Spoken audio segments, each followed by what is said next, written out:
സകലതും ഇപ്പൊ തമ്മിൽ തല ധരിച്ച വീടില്ല എന്റെ ഭഗവതി. ഒരു കാര്യത്തിൽ സന്തോഷമുണ്ട് ശ്രീജ, ഇവരെന്തെങ്കിലും ഈ 2016 ആണ്ടിൽ പിണറായി വിജയൻ കേരളൻ മുഖ്യമന്ത്രി ആയതിനു ശേഷമല്ല രൂപം കൊണ്ടുവന്ന ഒരു കാര്യമെങ്കിലും ഇവർ സമ്മതിക്കുന്നുണ്ടല്ലോ.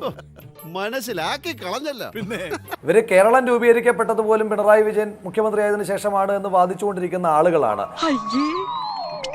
ആരോഗ്യ മേഖലയിലെ നേട്ടമെല്ലാം അത് ഞങ്ങൾ പലപ്പോഴും കാലാകാലങ്ങളായി മാറി വന്ന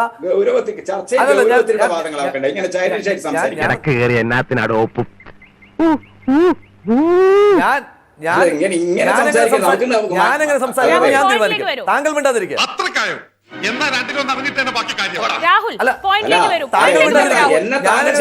ഞാൻ തീരുമാനിക്കും.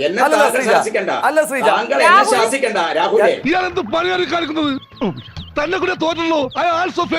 എന്നെ ശാസിക്കണ്ട. ഞാൻ പറഞ്ഞത് താങ്കൾ എന്നെ പഠിപ്പിക്കണ്ട. ഞാനെങ്ങനെ ചർച്ചയിൽ പങ്കെടുക്കണമെന്ന് ഞാൻ തീരുമാനിക്കും. ഇതൊരു നടക്കി പോണ ലക്ഷണില്ല. ഞാൻ ഇവന്റെ 2 വാങ്ങിച്ചിട്ടേ പോവുള്ളൂ. ഇയാൾക്ക് കുറെ നേരമായല്ലോ കണക്കുണ. എന്റെ ഈശ്വര, എന്റെ ജീവിതത്തിൽ ഞാൻ ഇങ്ങനെ ഒരു പുലിവാൽ പിടിച്ചിട്ടില്ല. ഇത് വല്ല ഇടങ്ങേറായല്ല. അല്ല, അദ്ദേഹം കാണിച്ചോ ശ്രീജ? അദ്ദേഹം എന്തെങ്കിലും പ്രതിപക്ഷ ബഹുമാനം കാണിച്ചോ? ഞാൻ സംസാരിക്കുമ്പോൾ തമാശ കളിക്കരുത്. ഞാൻ മൂർഖനാ, കരിമൂർഖൻ. ഞാൻ കളിയാക്കണമോ ഞാൻ ആക്ഷേപിക്കണമോ എന്ത് വേണമെന്ന് ഞാൻ തീരുമാനിക്കും. KT കുഞ്ഞിക്കണ്ണൻ ശരി, 2016 ശേഷം കേരളത്തിന്റെ ആരോഗ്യ മേഖലയുടെ നേട്ടം എടുക്കുമ്പോൾ അത് മൊത്തം പിണറായി വിജയന്റെ ക്രെഡിറ്റ് ആണ്. പക്ഷേ എന്തോ കുത്തി പറയുന്ന പോലെ എനിക്ക് ഫീൽ ചെയ്യുന്നുണ്ട് കേട്ടോ.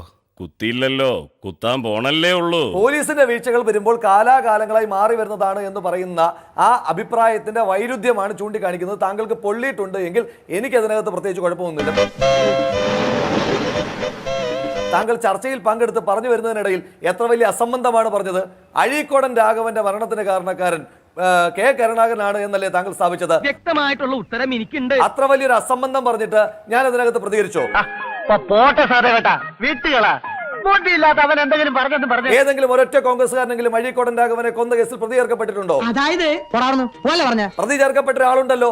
തൃശൂർ ജില്ലയിലെ CPM-ന്റെ സമുന്നതനായ നേതാവായിരുന്ന എ വി ആര്യൻ കരുണാകരന്റെ ആളാണോ? ഞാനാണോ? You are under arrest. A V Aryan എങ്ങനെയാ പ്രതിപട്ടികയിലേക്ക് വന്നത്? എങ്ങനെയാ ആരോപണ വിധേയനായത്? അപ്പൊ അതിന്റെ ചരിത്രമൊന്നും അധികം പറയിക്കാതിരിക്കുന്നതായിരിക്കും ശ്രീ KT കുഞ്ഞിക്കണ്ണന് തന്നെ നല്ലത്.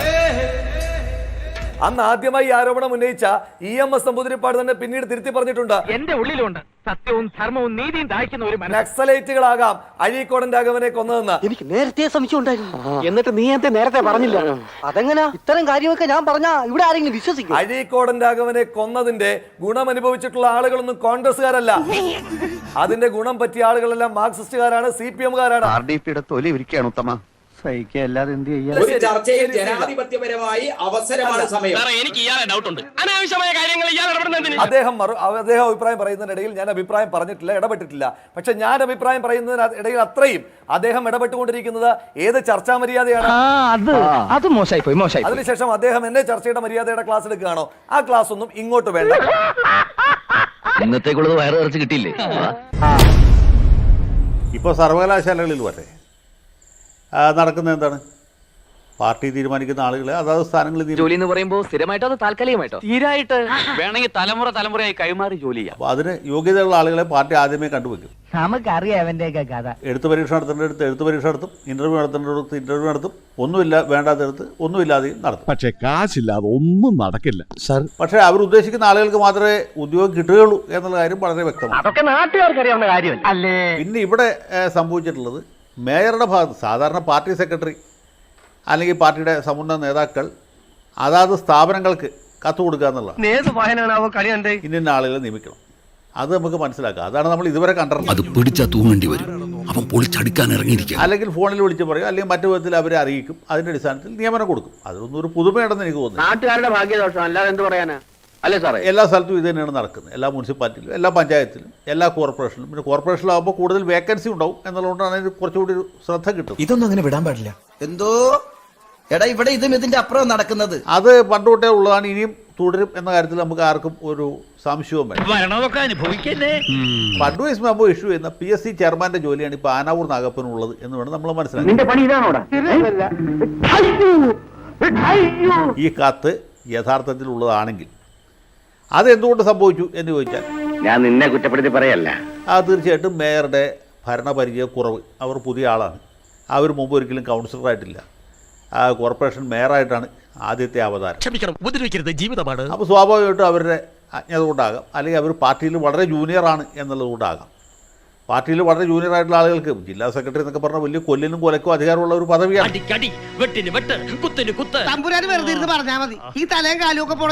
അതുകൊണ്ട് സ്വാഭാവികമായിട്ടും ആനാവൂർ നാഗപ്പൻ PSC ചെയർമാനേക്കാളും ശക്തനാകുക എന്നുള്ള സ്വാഭാവികമാണ്. കത്ത് യഥാർത്ഥത്തിലുള്ളതാണെങ്കിൽ എല്ലാം പൊളിയൊന്നും ഉറപ്പായല്ലേ. എന്നെ കൊണ്ടൊന്നും പറയിപ്പിക്കണ്ട. ഇവരുടെ അറിവില്ലായ്മ, അവരുടെ പരിചയക്കുറവ്, അവരുടെ ശുദ്ധത, ഇതെല്ലാം ഇതിൽ പങ്കുവച്ചിരിക്കാൻ സാധ്യതയുണ്ട്. എന്ത് ചെയ്യുന്നതിന് മുമ്പും ഒന്ന് ആലോചിക്കണം, വെറുതെ എടുത്തു ചാടരുത്. കത്ത് വ്യാജമാണെങ്കിൽ നമ്മുടെ ഡെപ്യൂട്ടി മേയർ ഇവിടെ വളരെ സീരിയസ് ആയിട്ട് ആർഗ്യൂ എന്ന് കേട്ടു. അതായത് ഇങ്ങനൊരു കത്തില്ല എന്ന് മേയർ സഖാവ് പത്രക്കുറിപ്പ് ഇറക്കി.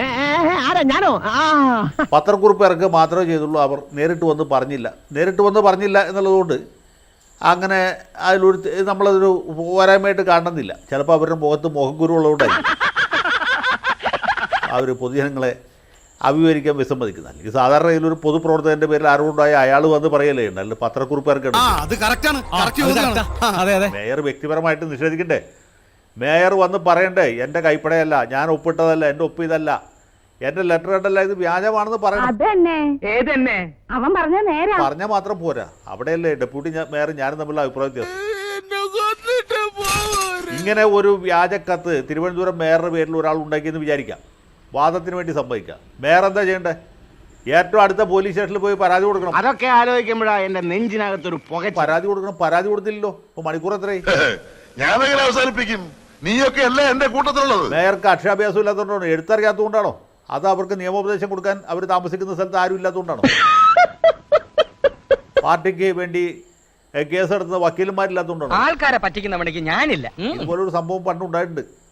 അത് സുരേഷിന് ഓർമ്മയുണ്ടോയെന്ന് എനിക്കറിയില്ല. പണ്ട് ദേശാഭിമാനി പത്രത്തിന്റെ 1ാമത്തെ പേജിൽ ഒരു വാർത്ത വന്നു. എന്താണോ ഞെട്ടുന്നത്? ഞെട്ടിക്കുന്ന വാർത്തയാണ് ആശാനെ. പെട്ടെന്ന് വായിക്കേ. കെ മാത്യുവിന്റെ ഒപ്പടക്കമുണ്ട്. ആര് കണ്ടാലും കെ മാത്യു അയച്ച കത്തെന്ന് വിചാരിച്ചു.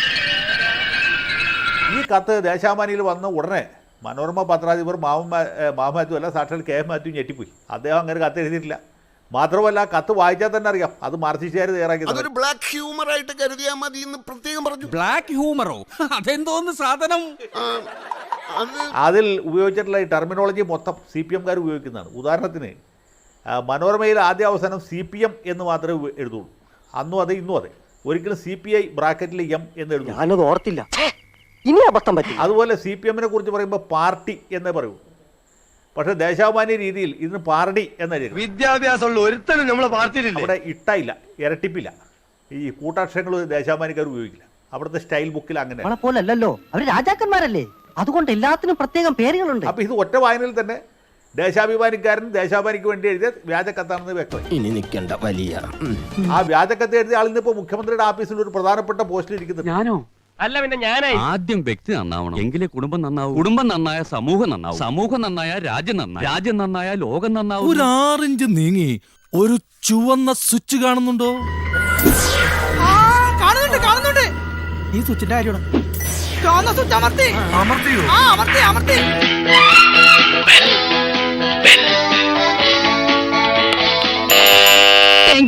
ഈ ഉപകാരം മറന്നാലും ഞാൻ മരിക്കില്ല. ഇതൊക്കെ എന്ത്? അപ്പോ നാളെ നേരത്തെ തന്നെ ഇങ്ങോട്ട് എത്തണം കേട്ടോ. ശരി.